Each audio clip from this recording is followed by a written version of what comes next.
বহু দেশ আমাদের পাসপোর্ট গ্রহণ করে না, ভিসা জাল, পাসপোর্ট জাল। আপনারা নিশ্চয় পত্রিকায় দেখেছেন আমেরিকান ভিসা জাল। এটা একটা জালিয়াতের কারখানা বানাইছে আমরা। আমাদের বুদ্ধি আছে, না হলে জালিয়াতি করতে পারতাম না, কিন্তু খারাপ কাজে লাগাচ্ছে। যে জালিয়াতি করতে জানে তার কাছে অনেক ক্রিয়েটিভিটি। আমি মধ্যপ্রাচ্যের একটা রাষ্ট্রের মন্ত্রীর সঙ্গে আলাপ করছিলাম। তারা বহুদিন ধরে আমাদেরকে প্রবেশাধিকার দিচ্ছেন। বাংলাদেশি কোনো মানুষ, শ্রমিক বলে কথাটা, কোনো মানুষকে প্রবেশাধিকার দেবে না। এমনকি আমি যেটা তাদেরকে বোঝানোর চেষ্টা করার জন্য সর্বনিম্ন, আমাদের যে মেরিনার যারা জাহাজ চালায় দুনিয়াতে, should be proud of them, they are leading the industry.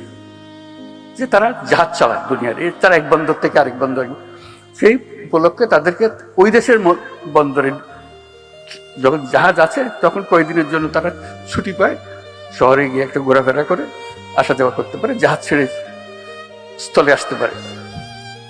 ওই দেশে তারা আমাদের বাংলাদেশি নাগরিক হলে তাকে নামতে দেওয়া হয় না।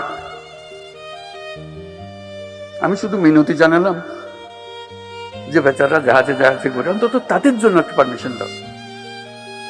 বলছে আমাদের নিয়ম তো সবার জন্য প্রযোজ্য, আমরা কি করি?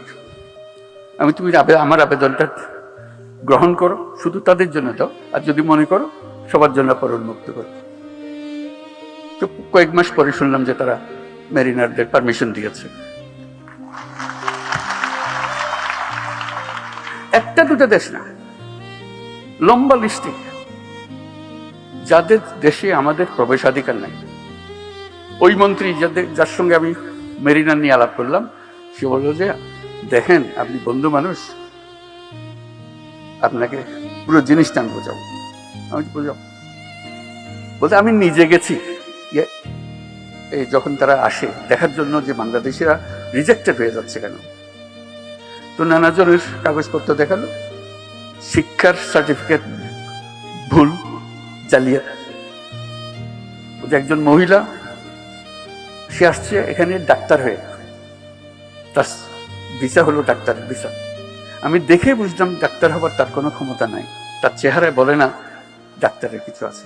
তা আমি জিজ্ঞেস করলাম আপনি কোন মেডিকেল থেকে পাশ করেছেন? তখন কাগজপত্র গাইতে আর জন্য বের করে দিল মেডিকেল সার্টিফিকেট। স্টাফরা বললো স্যার এটা জাল, এটা ভুয়া, বাকি সমস্ত সার্টিফিকেট তার জাল। সে বললো যে আমার অ্যাসেসমেন্টে সবদ কাজ যেটা শেষ পর্যন্ত করবে, আমি ঢুকতে পারমিশন দিলে সে গৃহকর্মী হবে, কিন্তু নিয়ে এসছে ডাক্তারের সার্টিফিকেট। কি হবে আমাদের? এই প্রযুক্তির কথা বলছি যে এই প্রযুক্তি সে জালিয়াতির কাজে লাগাবে। যদি না আমরা আগের থেকে আমাদের নিজেদের সংশোধন করি, এই গোড়াগুলো কেটে দিই। হাজারে হাজারে মানুষ, নানা ভুয়া, সবকিছু ভুয়া, পারমিশন ভুয়া, ব্যাংক সার্টিফিকেট ভুয়া, এবং আমরা ইস্যু করছি সেগুলো, এবং জেনুইনলি ইস্যু করছি। যেখান থেকে যাওয়ার কথা সেখান থেকে ইস্যু করছি পয়সা। কাজেই আমাদেরকে প্রযুক্তিতে আসতে হলে ন্যায্য জিনিস নিয়ে আসতে হবে।